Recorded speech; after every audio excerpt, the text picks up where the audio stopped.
আসছেই ঈদে কী পোলাও রান্না করব, বাসমতি চালের পোলাও নাকি চিনি গুঁড়া চালের পোলাও, এটা নিয়ে আমাদের সবার ভিতরে একটা প্রশ্ন জাগে। যেসব আপু ভাইয়েরা নতুন আছেন, কিভাবে বাসমতি চালের পারফেক্ট ঝরঝরা হোয়াইট পোলাও রান্না করবেন এবারে ঈদে, আজকের রেসিপি সেটাই আপনাদের সাথে শেয়ার করব। নতুন রাঁধুনিরা সবসময় একটা টেনশনে পড়ে যায়, কিভাবে পোলাওটা রান্না করব। একটা চাল একটা গায়ে লাগবে না, একদম ঝরঝরা পারফেক্ট হবে। আর গেস্ট আপ্যায়নের জন্য বাসমতি চালের পোলাও পারফেক্ট। তো চলুন ফুল রেসিপিটি শেয়ার করি।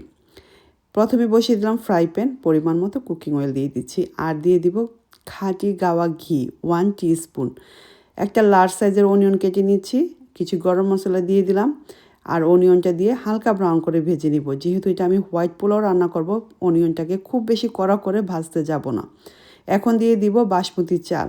আগে আমি এটাকে ভিজিয়ে রেখেছিলাম ভালো করে ওয়াশ করে, হাফ অ্যান আওয়ার মতো। Salt for taste and ginger garlic paste অবশ্যই দিবেন, দিয়ে ভালো করে এটাকে ফ্রাই করে নেবেন। 2 to 4 মিনিট ফ্রাই করলে হয়ে যাবে। জিঞ্জার গার্লিকের পেস্টের ভিডিওটা এখানে উঠেনি, সরি ফর দিস। ভালো করে ফ্রাই করব, খুব কড়া করে ফ্রাই করতে যাব না, এতে করে চালটা লাল হয়ে যাবে, আমার পোলাওটা লাল হয়ে যাবে। যাই হোক, এখন দিয়ে দিব হট ওয়াটার।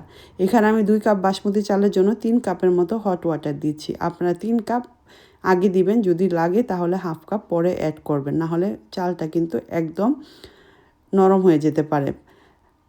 পোলাওটা খুবই সেন্সিটিভ, আপনারা যদি একদম ঝরঝরা পারফেক্ট পোলাও চান তাহলে অবশ্যই 3 কাপ পানি দিবেন। হাই ফ্লেমে রান্না করবেন 7 to 8 মিনিট। পানিটা যখন একটু শুকিয়ে আসবে তখন কিছু গ্রিন চিলি দিয়ে ভালো করে মিক্স করে দিবেন। দিয়ে ভালো করে লিড দিয়ে এখন দমে বসিয়ে দিবেন 10 to 15 মিনিট। 10 মিনিট পর অবশ্যই চেক করবেন, একদম পানিটা শুকিয়ে একদম ঝরঝরা পারফেক্ট পোলাও হয়ে গেছে। অবশ্যই মুখে দিয়ে টেস্ট করবেন আপনার পোলাও চালটা সিদ্ধ হয়েছে কিনা। আমারটা একদম পারফেক্ট, আর 5 মিনিট দমে রাখলেই হয়ে যাবে। এই সময় আপনারা অবশ্যই একটু গাওয়া ঘি দিতে চেষ্টা করবেন, এতে করে যখন সার্ভ করবেন পোলাওতে একটা সুন্দর অ্যারোমা বের হবে ঘিয়ের। এখানে আমি 1 টিস্পুনের মতো গাওয়া ঘি দিয়ে দিলাম, দিয়ে আবারও এটাকে দমে বসিয়ে দিব।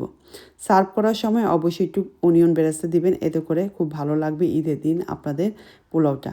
একদম পারফেক্ট ঝরঝরা বাসমতি চালের পোলাও রেডি। এখন চলে যাচ্ছি সার্ভ করতে। এই পোলাওটা ঈদের দিন একটা ঝরঝরা পারফেক্ট পোলাও থাকলে আর কোনো কিছু কি লাগে। সকালে দুপুরে রাতে যে কোনো সময় রান্না করে ফেলতে পারবেন। আর দেখতেই পাচ্ছেন আমার পোলাওটা কতটা ঝরঝর হয়েছে, একটা চালও কিন্তু ভাঙেনি। আর উপর দিয়ে অবশ্যই অনিয়ন বেরেস্তা করে দিয়ে দিবেন, দেখতেই পাচ্ছেন কালারটা কী এরকম এসেছে। সাদা পোলাও রেডি হয়ে গেল, হোয়াইট পোলাও খেতে অসাধারণ। সাথে আপনার সার্ভ করতে পারেন ঈদের দিনের রোস্ট। নেক্সট ভিডিওতে আমি আপনাদের সাথে শেয়ার করব হার্ড চিকেনের রোস্ট। রেডি হয়ে গেল আমার হোয়াইট পোলাও। আর ঈদের দিনে ডাইনিং টেবিলে যদি এরকম সিম্পল খাবার থাকে বাট অসাধারণ, প্রতিটা রেসিপি দেখতে হলে নিয়ে নিলাম পোলাও, অনিয়ন, গ্রিন চিলি, সালাদ, আর হলো দেশি স্বাদের রোস্ট। এরকম একটা প্লেট থাকলে ঈদের দিন আর কোনো কিছুই লাগে না। আমার তো খুবই পছন্দ। পোলাওটা আমি আপনাদেরকে দেখাচ্ছি কতটা ঝরঝরা হয়েছে। এবার ঈদে অবশ্যই রান্না করলে আমার রেসিপি দেখে কমেন্ট করবেন। যদি রেসিপিটি ভালো লাগে পেজে ফলো দিয়ে আমার সাথেই থাকবেন। আমি প্রতিটা রেসিপি চেষ্টা করতেছি ঈদের আগেই আপনাদের সাথে শেয়ার করে দিতে। যারা আসছে ঈদে খুবই এক্সাইটিং, নতুন সংসারে কি নতুন পোলাও রান্না করে হাজব্যান্ড বা ফ্যামিলি মেম্বারদেরকে খাওয়াবেন, তাদের জন্য পারফেক্ট এই বাসমতি চালের পোলাও। নেক্সট ভিডিওতে আপনার সাথে শেয়ার করবো চিনি গুঁড়া চালের পারফেক্ট হোয়াইট পোলাও। আরও অনেক ধরনের পোলাওয়ের রেসিপি থাকবে। ভিডিওটি ভালো লাগলে পেজটাকে ফলো দিয়ে আমার সাথেই থাকুন। খেতে অসাধারণ ছিল। আজকের মধ্যে এখানে বিদায় নিচ্ছি। আল্লাহ হাফেজ, বাই বাই।